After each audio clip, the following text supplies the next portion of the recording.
Hey there, Carey kids, and welcome to our bonus Good Friday episode of Carey Kids Church Online. Today's a little bit different than our normal program.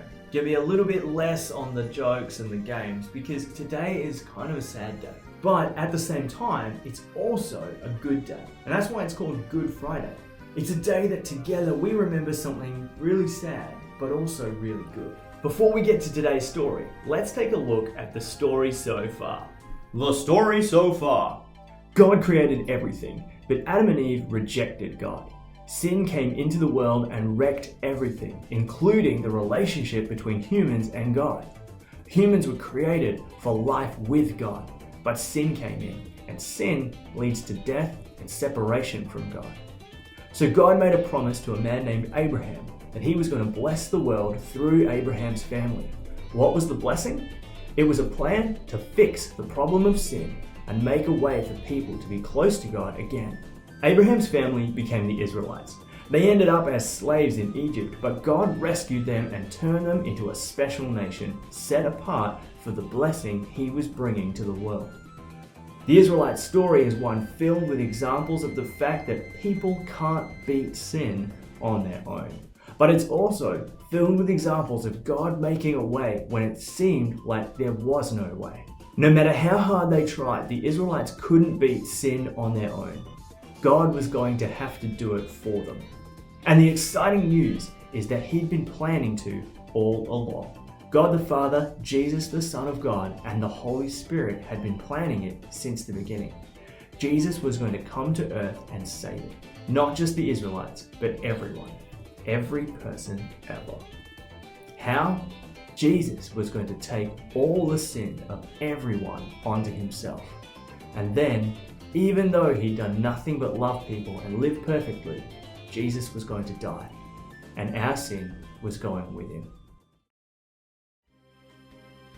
In our last story time, we read about the moment when Jesus was arrested.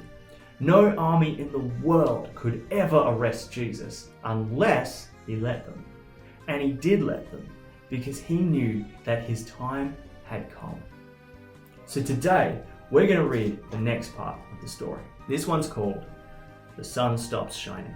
So, you're a king, are you? The Roman soldiers jeered. Then you'll need a crown and a robe.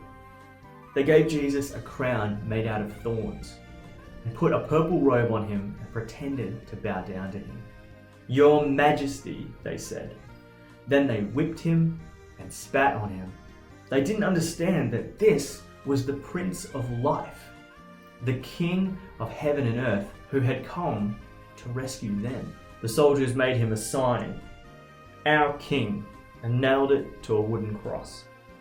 They walked up a hill outside the city, and Jesus carried the cross on His back. Jesus had never done anything wrong, but they were going to kill Him the way that criminals were killed. They nailed Jesus to the cross. "Father, forgive them," Jesus gasped. "They don't understand what they're doing." "You say you've come to rescue us," people shouted, "but you can't even rescue yourself." But they were wrong. Jesus could have rescued Himself. A legion of angels would have flown to His side if He'd called.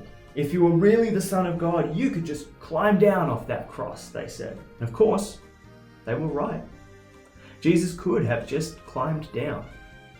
Actually, He could have just said a word and made it all stop.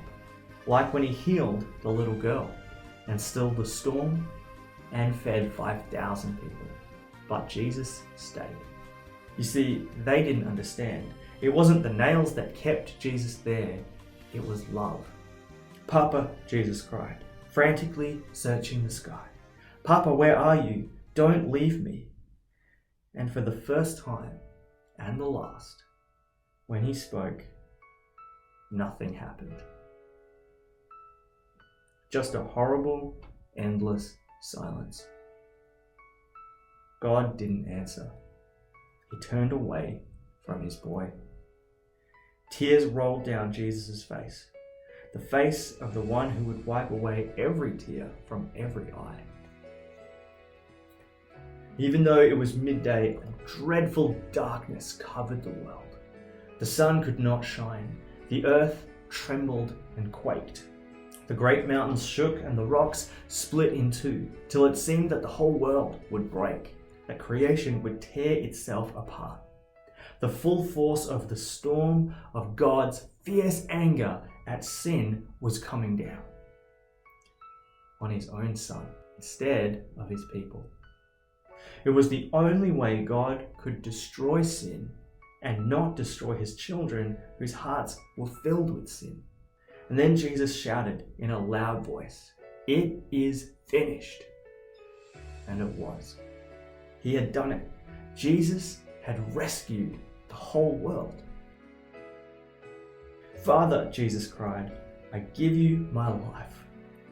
And with a great sigh, he let himself die. Strange clouds and shadows filled the sky, purple, orange, black, like a bruise. Jesus' friends gently carried Jesus. They laid Jesus in a new tomb carved out of rock. How could Jesus die? What had gone wrong? What did it mean? They didn't know anything anymore, except they did know their hearts were breaking.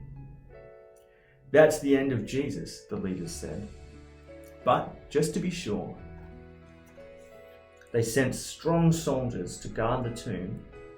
They hauled a huge stone in front of the door to the tomb so that no one could get in or out. So Jesus died. He didn't just die for the good people or perfect people. Jesus died for the people who betrayed him, like Judas. Jesus died for the people who denied him or abandoned him, like Peter. Jesus even died for the people who mocked him and beat him, like the soldiers. Jesus died for everyone. Jesus died for us. And because Jesus died for us, we know that he's always for us. Romans 8:31 says this, "What shall we say about such wonderful things as these? If God is for us, who can ever be against us?" Jesus is always for us, always has our best interests at heart. And that's why he went to the cross. So that's what we're celebrating today, that Jesus did it. Jesus set us free. Jesus took the punishment that we deserved, and when he did, he took away our sin at the same time. He beat sin and reconnected us to God. And, spoilers, Jesus didn't stay dead. But that doesn't mean he didn't suffer. And it doesn't mean that it was easy. That's why we can be so sure that he loves us so deeply. So today, it's okay to be a bit sad.